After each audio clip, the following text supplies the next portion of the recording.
नाभि से ब्रह्मा जी, ब्रह्मा जी के शरीर से दाहिने अंग से मनु और वाम अंग से शत्रुपा, मनु और शत्रुपा का जन्म हुआ। किसका हुआ? मनु और मनु जी की कितनी संतानें हुई? 5, 3 बेटियां और 2 बेटे। मनु जी की 3 बेटियों का नाम कौन बताएगा? हाँ मैं ये बताओ। आकुति, देवहूति और प्रसूति। आकुति हम 5 साल बाद क्या आए आप सब भूल गए?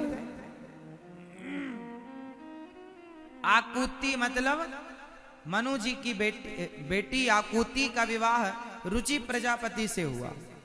देवहूति का विवाह श्री करदम जी से हुआ।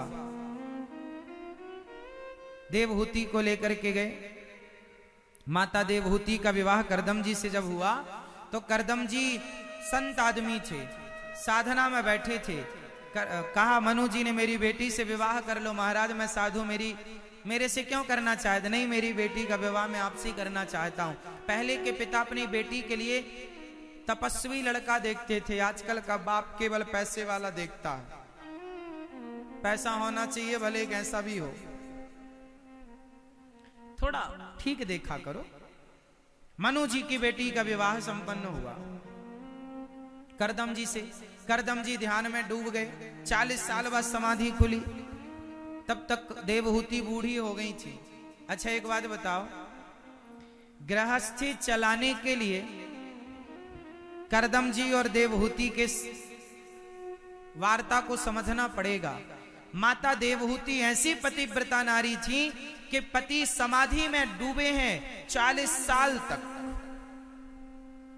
और वो 40 साल तक बेचारी उनकी सेवा करती रही और भागी नहीं, कहीं गई नहीं कि मेरे पति ने मुझे कोई सुख नहीं दिया, कोई सुख नहीं दिया। अधिकांश पत्नियां यही कहती हैं, हमारे पति ने हमें कोई सुख नहीं दिया। अच्छा मैं सवाल पूछता हूं, तुम कौन सा सुख चाहती हो? एक मैया ने तो गजब किया। 70 साल की मैया मेरे पास आ गई, महाराज मैं अपने पति से तलाक लेना चाहती हूं। 70 साल की थी। मैंने कहा मैया तलाक तुम्हें किसने बता दिया? बोले सब लेते हैं, हम भी लेंगे। हमने कहा कोई मजाक है ये? नहीं महाराज हमारे पति ने हमें कोई सुख नहीं दिया। हमने कहा कितने बच्चे हैं?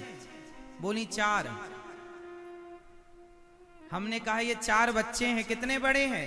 बोले बच्चों के बच्चों का भी विवाह हो गया, हमारे पोता पोती सब विवाह हो गया।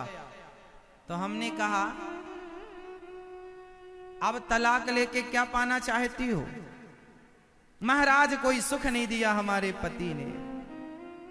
अब देखो 70 साल की उम्र में बूढ़ी अम्मा को पता नहीं कौन सा सुख चाहिए।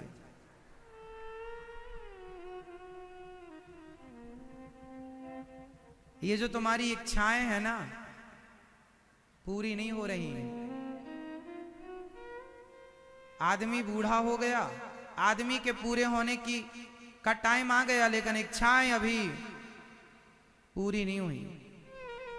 इसलिए आप पूरे हों उसके पहले अपनी इच्छाओं को समाप्त कर लो। पूरा नहीं कर पाओगे, तुम्हारे बाप दादे मर गए पूरा करते करते, तुम्हारे बाप दादों से इच्छाएं पूरी ना हो पाई, अब तुम पूरी करने निकले हो, तुम भी कर लो। हमने कहा मैया काहे बुढ़ापे में कलंक लेती हो? हाथी निकल गया, पूंछ बची है, जैसे 70 साल गुजार लिए बची जिंदगी गुजार लो, भगवान का चिंतन करो। काहे का सुख? भगवान के भजन में सबसे बड़ा सुख है। तुम पति में सुख ढूंढ रही हो, ये तुम्हारी गलती है। पति में सुख है ही नहीं, पत्नी में सुख है ही नहीं। बताओ शरीर में चमड़ा है, किसी को चोट लग जाए तो अंदर कितना कचरा भरा पड़ा है, कितनी दुर्गंध भरी पड़ी है, पर तुम्हें शरीर में सुख नजर आता है। यही तो तुम्हारा मोह है, भगवान की माया यही तो प्रबल है। बताओ शरीर में क्या है? आपके शरीर में पूरे शरीर से दुर्गंध निकलती है, हाँ या ना? एक भी जगह से सुगंध निकलती हो तो बता दो।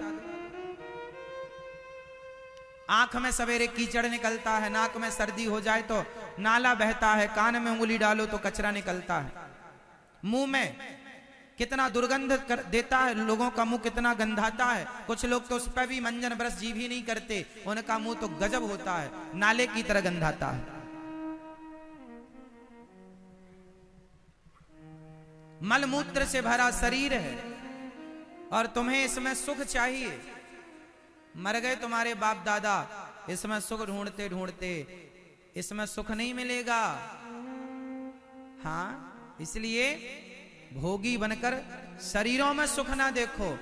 शरीरों में, चमड़ी में सुख कभी था ही नहीं। सुख तो है, मिलता है सच्चा सुख केवल भगवान तुम्हारे चरणों में। इसलिए गृहस्थी जरूरी है, पर भोगी बनकर नहीं, योगी बनकर रहो, भक्त बनकर के रहो। करदम जी महाराज ने अपनी पत्नी से कहा, देवी मैं तुम्हारे त्याग और तपस्या से प्रसन्न हूं, कुछ मांग लो, मुझे पुत्र चाहिए। ठीक है। करदम जी ने एक विमान बनाया, कामक विमान। उस विमान में लेकर भ्रमण करने निकले माता देवहूति को 9 बेटियां हुई।